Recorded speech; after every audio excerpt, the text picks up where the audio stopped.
Good evening everybody, welcome back to a video on the channel. I thought I'd do one of these today since it's a big game tomorrow night away at Cardiff. Of course, live on Sky tomorrow night. I think it's 1:15 kickoff it is, but as I said at the start, it is a huge game. Another game coming thick and fast, our third game in a space of 7 days. So a lot going on. Last game, of course, before the international break, which occurs always at the end of August, before we wind down for a couple of weeks, before we get into West Brom on the 14th of September, which again will be on Sky, but we'll touch on that nearer the time.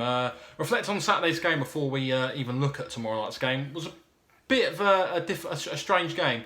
I felt if we didn't see that goal so early on, I really thought we could have got something from the game, whether it be 3 points or 1 point. I was a bit disappointed coming away from that.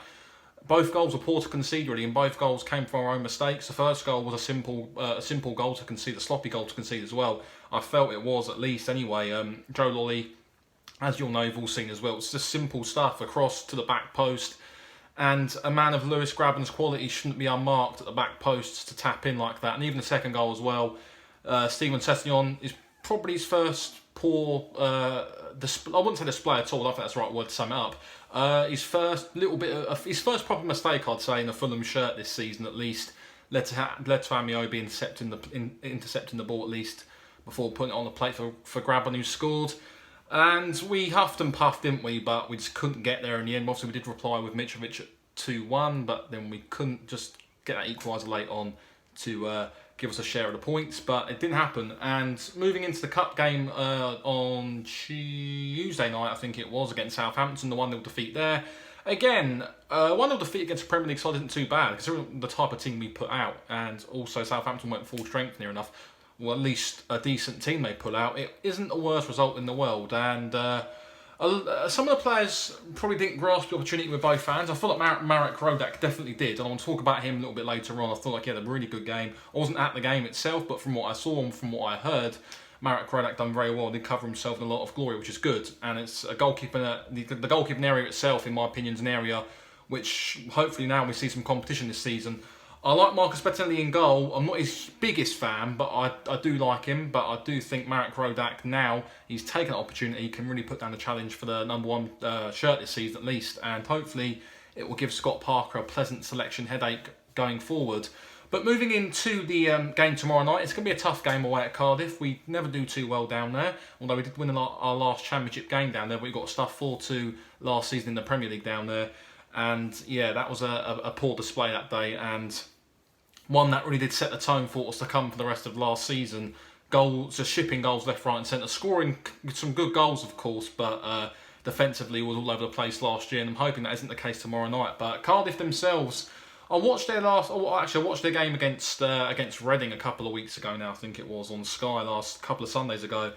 And they were not at the races that day. They didn't look too great, and it was a bit of a surprise, really, considering how good and effective, I think effective's the word that sums Cardiff up, how effective they were when they got promoted.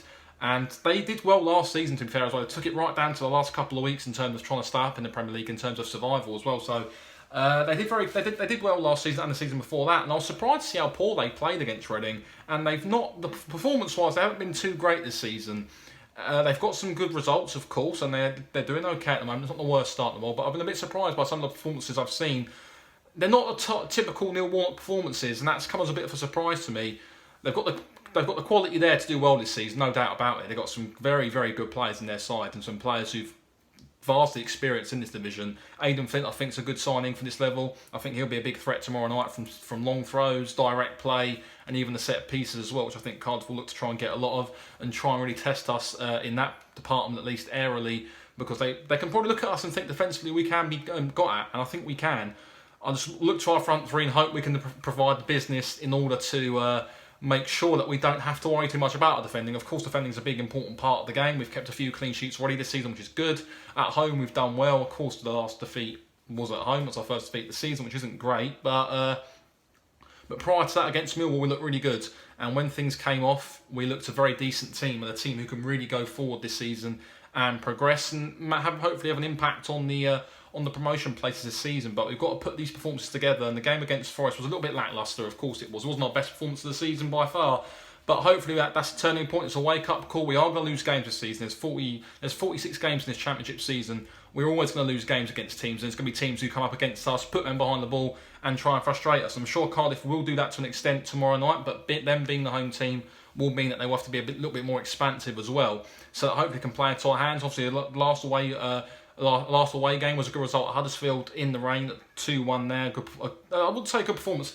It was an average performance, but we found a way to win, and I think that's what we're going to have to do tomorrow, especially in these away games against these type of teams. You've just got to find a way to win, and I think we can tomorrow. I think Cardiff are there to be got at. I don't think they've not started too well. I've said that already, and I think this is probably the best time to be playing at the moment, where things for them ain't going too great at the moment, and I think it's a perfect opportunity for us to go down there, hopefully get the ball on the deck, play some good football, and hopefully give them something to think about. Because I think on our day, we're more than capable of being a match for any team. And I think it'll be a good test for Cardiff too. Cardiff obviously come up against a team who've got similar ambitions this season. Both want to get back in the Premier League at the first time of asking. So it'll be a good test for them after their couple of poor performances recently this season. Of course, they beat Luton recently as well.